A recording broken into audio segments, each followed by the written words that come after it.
자, 이제 썸머 랠리가 이어질까 이런 궁금증도 커지는데 장이 좋으니까요. 일단 주기적으로 세계 경제 전망 보고서 이런 것들이 나오는데 제가 한 번씩 보거든요. 뭐 특이사항이 있나? 근데 지금 증시도 좋고 세계 경제가 그래도 생각보다 괜찮다 그래서 경제 전망 상향하는데 한국만 또 역주행을 시켜놨습니다. 보시면은 지금 OECD라는 기관에서 내놓은 보고서랑 세계은행이 내놓은 보고서랑 똑같이 다 한국만 나쁘게 해놨어요. 아니 왜 한국에 억하심정이 있나 다 올려놓고 지금 보시면 왼쪽에 OECD에서 세계 경제 전망은 3연속 올렸습니다. 2.2에서 2.6, 2.7 올해 세계 경제 전망이 물론 별로 안 좋긴 하지만 작년 대비 안 좋긴 하지만 그래도 점점 올리고 있는데 근데 한국만 여기 보시면 쭉 내리는 거 보이시죠? 계속 1.8, 1.6, 1.5 점점 내립니다. 그래서 좀 뜯어봤거든요. 일단 전 세계적으로는 인플레가 그래도 둔화되고 있고 그러면서 가계나 기업 심리가 살아나면서 괜찮다, 나쁘지 않은 것 같다 생각만큼은 회복 흐름은 취약하지만 안정되고 있다. 요 말이 딱 한 줄 요약이었거든요. 근데 한국은 이제 결국은 제조업 때문에 제조업이 생각보다 부진할 것 같다라면서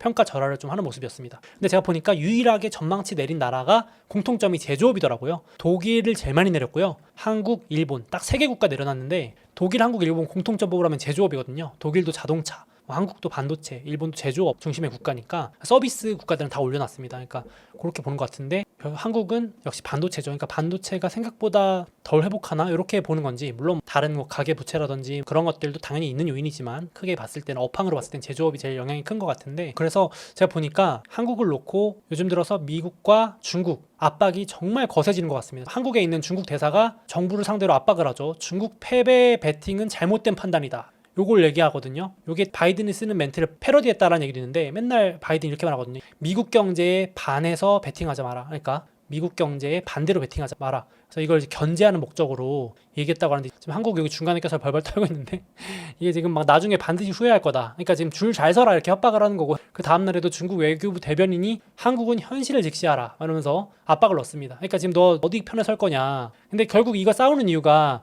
제가 봤을 때 반도체 때문이 아닐까. 한국에서 가장 중요한 자산이자 자원은 반도체 아닐까요? 반도체 기술력과 이런 엄청난 인프라와 이런 것들. 물론 지정학적 위치도 있겠지만 반도체가 얼마나 중요하면 지금 뭐 G2가 날이면 날마다 계속 이렇게 제발 우리 편으로 와라. 이거 잘 생각해보면은 우리 편에 서저라고 부탁하는 모습일 수도 있잖아요. 약간 협박이자 부탁? 그럴 수 있는데 오죽하면은 이번에 미국의 싱크탱크 국제전략연구소 뭐 이런 되게 유명한 그 기관에서 아예 한국 도와주겠다. 중국이 만약에 한국을 때린다면 미국이 구체적인 지원을 할 것 같다. 이런 달콤한 말까지 합니다. 그래서 대놓고 이제 중국 반도체 돕지 마라 얘기를 계속하고 있고요. 여기 보시면 그림을 그려놨는데 여기 중간에 껴가지고 아주 좋게 보면 구애고 나쁘게 보면 협박? 분위기가 이런 것 같습니다. 그래서 월스트리트저널도 한국에게 엄청난 위기이자 또 잘만 하면 엄청난 기회의 순간이 될 것 같다. 진짜 선택이 정말 중요한 것 같아요. 줄다리기를 그동안 했었는데 이제 줄다리기 점점 못할 것 같지 않으신가요? 이제 선택의 순간이 점점 다가오는 그림이 그려져가지고 그래서 이번 주에도 샘 알트만이라고 들어보셨죠? 챗 GPT 만든 오픈 AI의 CEO, AI의 아버지라고도 불리고 지금 제일 몸값이 비싼 인물 중에 하나인 샘 알트만이 한국에 왔습니다. 지금 전 세계 다 돌면서 얘기하고 있거든요. 이번 한국에 와서 되게 흥미로운 말을 했는데 우리나라 대통령이 이렇게 질문을 합니다. 한국이 모든 걸 다 할 수는 없는데 어떤 분야에 집중하면 좋겠냐라고 물어봤거든요. 좋은 질문이었는데 딱 답변을 어떻게 보면 당연한 얘기일 수 있지만은 반도체다. 반도체에 몰빵 쳐라. 반도체에 집중해라. 그러니까 AI 덕분에 메모리 반도체 수요도 크게 늘어날 거다. 한국과 협력을 원하는 나라가 많은 이유는 반도체 때문이다. 뭐 좋게 말하면 반도체 정말 잘하는 나라고 조금 나쁘게 말하면 반도체 빼고는 진짜 빈약한 나라다. 이렇게 그 정도로 반도체 중요성이 큰 거잖아요. 그래서 지금 샘 알트만이 대놓고 말했듯이 한국의 힘은 반도체에 있다고 해도 과언이 아닌 것 같은데 그래서 지금 대통령도 반도체 국가 전략회의 열어가지고 보조금 쏟는다 그러고 지금 이 사이에 껴가지고 어떻게든 해보려고 국가 총력전이다 엄청 강경 발언들도 쏟아내고 있습니다. 그러니까 진짜 중요한 순간인 것 같고요. 그래서 지금 한국도 증시가 뭐 세계 경제 전망에서 저렇게 하향을 하고 있는데 사실 주식 투자하는 입장에서 보면은 되게 이상하다고 느껴질걸요. 경제는 나빠지고 있다고 하는데 지금 증시는 장난 아니잖아요. 1년 신고가 갔거든요. 오늘 제가 영상 찍는 기준으로 코스피 올해 18%면 S&P 500보다 증시 흐름이 좋습니다. S&P 500이 12% 올랐거든요. 그리고 삼성전자 29%,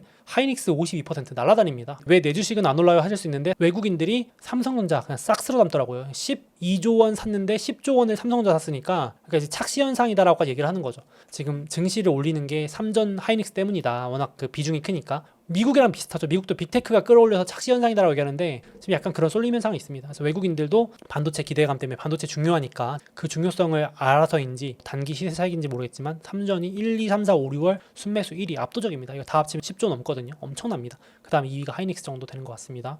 지금 뭐 이렇게 되고 있고 환율도 저도 이제 사실 걱정을 좀 했는데 원달러 환율도 안정세입니다. 돌아온 줄 봐야겠지만 1,300원에서 더 못 올라가고 그래도 잘 지키면서 1,200원대로 간만에 내려왔거든요. 1,290원, 1,280원대까지도 지금 일시적으로 내려오는 것 같은데 달러 대비도 지금 원화 지금 되게 강세입니다. 엔화, 위안화보다도 원화가 초강세예요. 지금 다 반도체 덕분이죠. 그러니까 뭐 막 경제 위험하다고 뉴스에 나오긴 하는데 환율이나 뭐 증시 보면은 약간 딴 얘기 같죠. 원화도 안정세, 심지어 금리도 동결될 수 있다라는 기대감, 미국 금리, 그리고 반도체도 이제 업황 길어봐야 올해 여름 바닥이다. 그리고 AI가 더 수요도 늘려줬다라는 긍정 호재가 두 개 겹치면서 원화도 좀 인기가 많아졌습니다. 지금 외국인들 막 들어오고 있고. 실제로도 단기적으로 뭐 경제 나빠진 걸 떠나서 지금 중국 견제하니까 지금 다 외국인들이 탈중국 해가지고 아시아 다른 나라 찾잖아요. 근데 그 중에 한국도 반사 이익 국가가 되는 것 같습니다. 여기 보고서 보니까 외국인들, 글로벌 기업들, 주식이 아니고요. 직접 와서 공장도 짓고 막 투자하는 거 있잖아요. 직접 투자가 엄청 늘었습니다. 역대 최고입니다. 이런 거 보면 참 뉴스랑 딴 얘기 같죠. 그래서 전기, 전자 역시 반도체, 디스플레이, 전자 이런 쪽 탈중국하면서 들어오는 것 같습니다. 미국의 중국 때리기 하니까 이게 어떤 분께서는 위기라고 하실 수 있지만 참 이거 좋게 생각하면 기회가 될 수도 있겠다 싶기도 합니다. 잘하면은 정말 잘해야겠죠. 그래서 지금 중국이 정말 인상 깊어서 가져왔는데 지금 중국 경제가 너무 안 좋아가지고 경제 지표가 계속 안 좋거든요. 디플레 침체다 그러는데 이번에 외신에서 하나 나온 게 중국인들이 지금 너무 힘들어가지고요. 신에게 빈다. 보니까 사원에 가서 향 피우고 기도하는 거예요. 이게 너무 힘들면 막 종교에 의지하게 되잖아요, 우리가. 그래서 여기도 올해 사원 방문객이 전년 대비 530% 증가. 그래서 요즘 SNS에 향만 피우고 기도나 하자라는 해시태그가 유행한대요.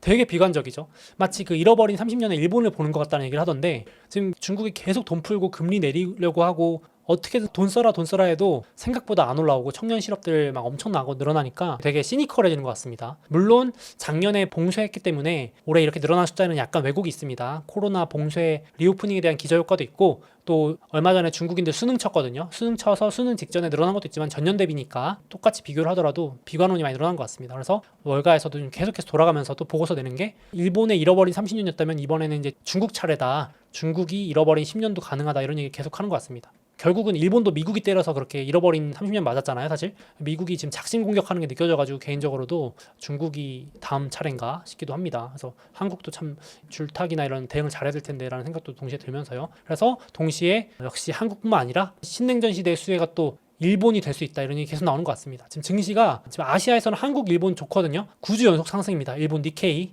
해외 투자들도 처음으로 10주 연속 매수, 순매수 들어가고 있습니다. 과거도 보니까 미국이랑 소련이 싸웠던 그 냉전 시기에 일본이 초호황이었대요. 그 당시에도 1960년대부터 80년대 딱 지금하고 되게 비슷하지 않나요? 이 몇십 년 만에 지금 이제 미국하고 중국의 냉전 시기, 신냉전이 열리니까 일본이 딱 뜨는 게 약간 역사가 반복되는 그림인 것 같기도 합니다. 똑같이 약간 미중 중간에 껴가지고 일본 그래서 돈이 몰려가는 것도 있는 것 같고 한국도 반사 있게 또 하나를 받는 국가가 될 것 같고 그래서 지금 뱅크 오브 아메리카에서도 고액 자산가들 최근 미국 주식보다도 4주 연속으로 일본 주식을 더 샀대요. 확실히 좀 고액 자산가 큰 손들도 몰려가는 것 같고 약간 냉전 수혜를 본다고 느낀 것 같고 저평가라고 느낀 것 같기도 하고요. 워낙 증시가 덜 올랐던 것도 있으니까 30년 동안 안 올랐으니까 그리고 요거 좀 흥미로웠던데 중국 개인 개미들조차도 중국 주식 돈 빼가지고 일본으로 간대요. 이게 좀 웃기던데 중국에 상장된 일본 ETF 자금이 전년 대비 2배 이상 증가했답니다. 그러니까 중국 주식 계속 빠지고 분위기 안 좋고 일본 늘어나니까 애국심으로는 그러면 안 되겠지만 중국인들도 돈을 따라서는 일본을 쫓아가는 그런 흐름이 있다고 해서 또 흥미로워서 가져왔습니다. 그러니까 분위기가 그렇게 양극단 벌어지고 있다. 이게 중국 증시, 이게 일본 증시입니다. 심지어 일본의 젊은 투자자들도 드디어 돌아온대요. 여러분 참고로 되게 이게 흥미로운 얘기가 일본 주식의 주주 80%가 60대 이상인 거 아시나요? 야, 워낙 고령화된 나라여가지고 전 이거 처음에 볼 때 너무 놀라가지고 기사를 저장해놨었는데 일본 주식에 투자하는 주주 80%가 60대 이상이라면 진짜 얼마나 이 고령화가 심각한 건지 확 느낄 수 있을 것 같은데 이제 버핏이 샀다 그러고 막 주식도 오르니까 젊은 층들이 드디어 들어오기 시작했대요. 드디어 이제 막 스터디 참가도 하고요. 그러니까 일본에서 이런 모습이 없었대요. 이게 되게 외신에서도 흥미롭게 다루던데 이제 일본 주식 주식 공부하는 모임에 30% 늘게 참가를 하기 시작하고, 그럼 한국도 주식 오르면 스터디 남녀노소 다 참여해서 하잖아요. 그것처럼 미국 주식 스터디 주로 했었는데 젊은 층들이 이제는 일본 주식도 화제에 오른대요. 그래서 여기 어떤 일본의 직장인도 투자의 신 워렌 버핏도 일본 주식 산다고 하지 않았냐, 그러면서 자기도 일본 주식 좀 싼 거 샀다 막 이러면서 지금 젊은 층들이 유입하는 변화가 상당히 일어나고 있답니다. 이거 상당히 흥미롭더라고요. 그래서 과거에 제가 저장해놨던 이 기사인데, 일본 주식 주주 80% 60대 이상 젊은 2030들은 모두 미국 주식 한대요. 오죽하면 일본 정부에서 제발 일본 주식 좀 사라고 정부에서 비과세 무제한 줘도 안 사는 거예요. 참, 이렇게 한번 잃어버린 30년 이런 거 들어가면은 이렇게 젊은 층들이 외면하는 겁니다. 일본 주식을 왜 해요? 이렇게 하는 거죠.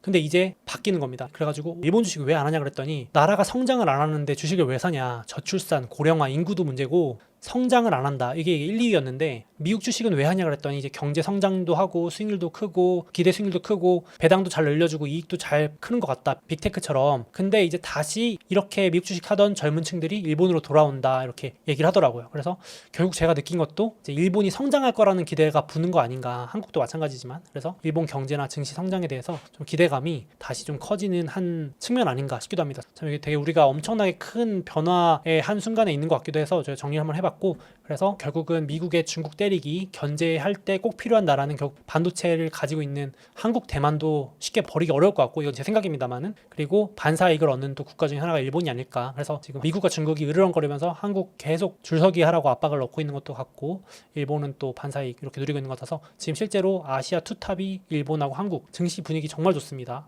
이런 기대감이 또 있는 거겠죠. 그래서 중국은 완전 역주행 혼자 하고 있고요. 이렇게 일본, 한국 흐름이 좋습니다. 그래서 만약에 환율도 안정되고 한다면 역시 미국 주식도 좋고, 아시아 증시에서는 이런 한국이나 일본 자산 배분도 나쁘지 않을 것 같아요. 개인적으로는 이렇게 하는 것도 좋은 전략인 것 같습니다. 역시 이렇게 싸우는 핵심 원인은 제가 봤을 때는 역시 패권 전쟁의 요인은 AI 반도체겠죠. 그러니까 으르렁거리면서 서로 절대 안 내주려고 하는 것 같은데, 역시 관련해서는 선도 기술은 미국에 있으니까 AI 관련주나 S&P 500 나스닥도 같이 모아가는 게 패권 전쟁에 또 대비하는 방법이 아닐까 싶습니다. 그래서 저도 이제 반도체 ETF나 여기 있는 주들은 분산해서 또 조정이 올 때마다 매수를 하는 편인데, 관심 있으신 분들은 참고하시면 좋을 것 같습니다.